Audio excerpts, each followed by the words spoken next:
Well, my name is Mike Hall, and I wanted to share with you today a little from my heart about something the Lord's been trying to teach me over the many years with Him, and I'm still trying to learn.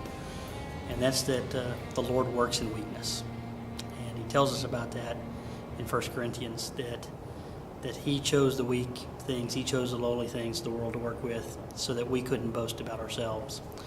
And I came to the Lord because of that, because of being weak and lowly.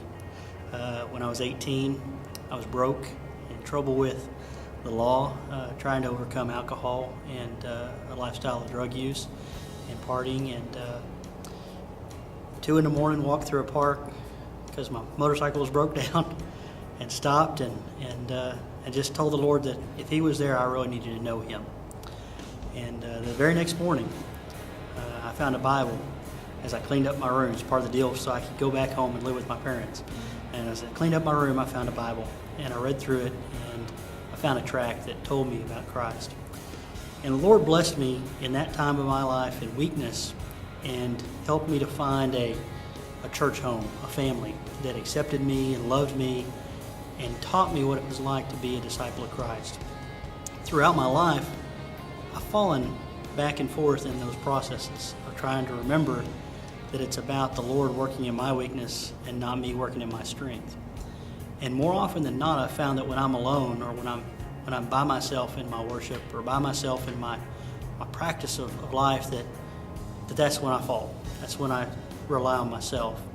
It's when I have a group of people that are helping me and working with me on finding those areas. And in college, I had a Christian fraternity, a group of men. We met once a week. We held each other accountable. After I got married, we fell back in our marriage, in our relationship, and went through some rough times until we found a small group of people that were willing to meet us in weakness. Everybody came and shared about what was really going on in their lives and how the Lord was changing them and working with them. Most recently here, we have a small group here of just really awesome people. None of them are perfect.